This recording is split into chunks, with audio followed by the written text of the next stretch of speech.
And good Thursday evening, everyone. Thank you for taking a few minutes to join us tonight at our 7 on 7.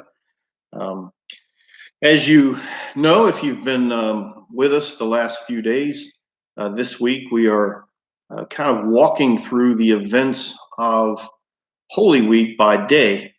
And each day so far, we have highlighted some things that went on that particular day of Holy Week, that week leading up to the crucifixion and ending with the resurrection on Easter morning.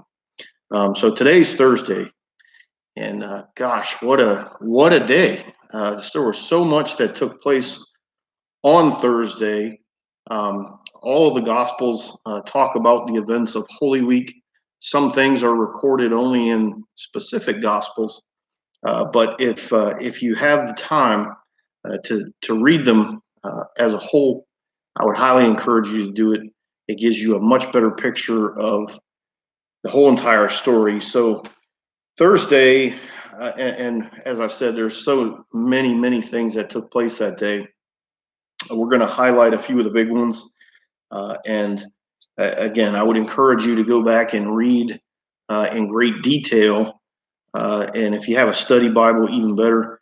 But it started off with an event that it is still, as many times as I've read it, studied it, and taught about it, it is just something that is hard to wrap your head around, and that is Jesus washing the feet of his disciples. So, to really understand why that was such a big deal, you really need to understand who Jesus was, and you really need to understand what a menial task that was. So we believe Jesus was fully God, although he was also fully man. And here he is at a setting, a home gathering. Normally, this you got to remember, everybody wore what we call Jesus boots, sandals, open-toed, open everything shoes. They didn't have things like we have now. So also no Uber, no cars to ride around in. So feet got very dirty traveling from one place to the next.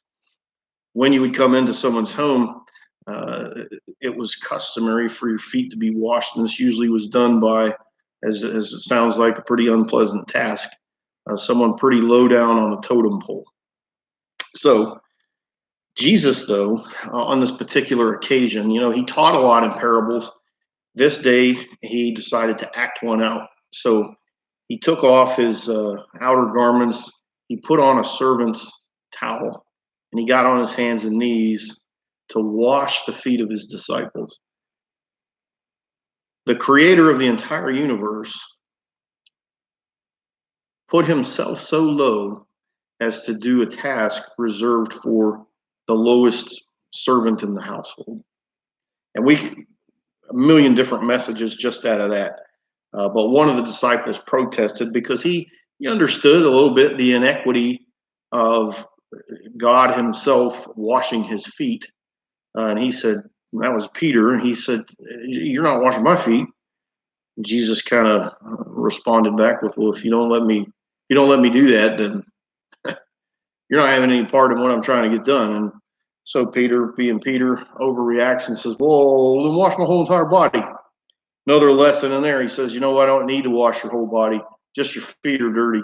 A lot of application in that our short time together tonight doesn't give us opportunity to unpack fully. But carrying on the events of Thursday, and this will probably be unpacked quite a bit more tomorrow, so I'm just going to barely talk about it tonight. But it was Passover time. So the Passover meal was to be taken. Jesus did that with his followers, his closest disciples. They were enjoying the Passover meal, and it was during that meal where Jesus instituted what we now know as communion when we commemorate the Last Supper. So again, I'll talk about that because it happened on that day, but I'm not going to go into it in detail because I'm sure you'll get a big dose of that tomorrow night. But during that meal, Jesus had been talking about some things that were going to take place and how they were going to take place.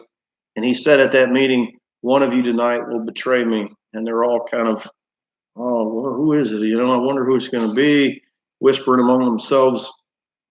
Jesus kind of gave an indication of who it was going to be. That person went ahead and left. And he told the Sanhedrin, you heard Pastor Steve talk about last night, that Judas had kind of made a deal with them that he would give up the location of Jesus. So this was his opportunity. Jesus even told him, what you're going to do, just go do it quickly. And off he went. So then Jesus and his followers got up from this Last Supper and they walked to this garden known as Gethsemane.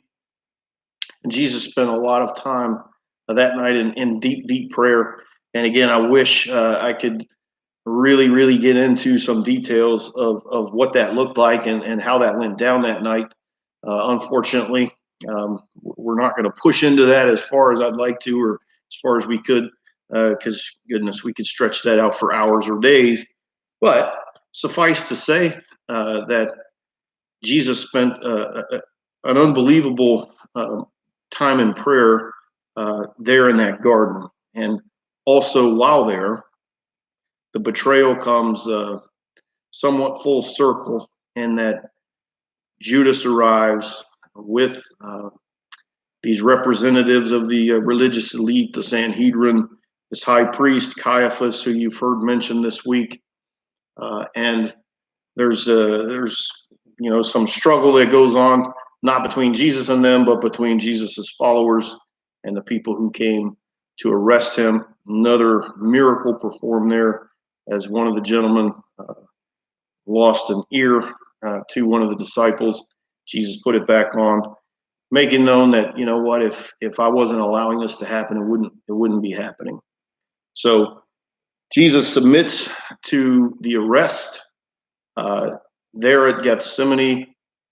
And again, I know we hit a lot in a short amount of time. Talk about the washing of the disciples' feet, the Passover meal, the institution of the Last Supper, the betrayal by Judas, the walk to and prayer in the Garden of Gethsemane, and then the betrayal and arrest of Jesus there in that same garden. So we've kind of set the stage for you, hopefully all week, of the events leading up to Good Friday, which is tomorrow. And I just want to leave you all with a prayer tonight. Thank you for joining us. Father, there's just so much here to try to take in. God, we look to you for anything that makes sense to us in this world. And God, as we know, the disciples so many years ago were so confused by the events that they were witnessing that were taking place that night. God, many of us feel confused. But we know that you are an awesome God. You are trustworthy. You are able. You are more than capable. And God, even though their days seemed dark and got darker the next day, 3 days later, the whole world was different. God, we thank you for the events of Holy Week. We thank you for the cross, but mostly we thank you for the empty tomb. We thank you that through your Son, Jesus Christ, we can be made right with God. We can have salvation, but only if we trust Jesus. It's through his name that we pray tonight. Amen.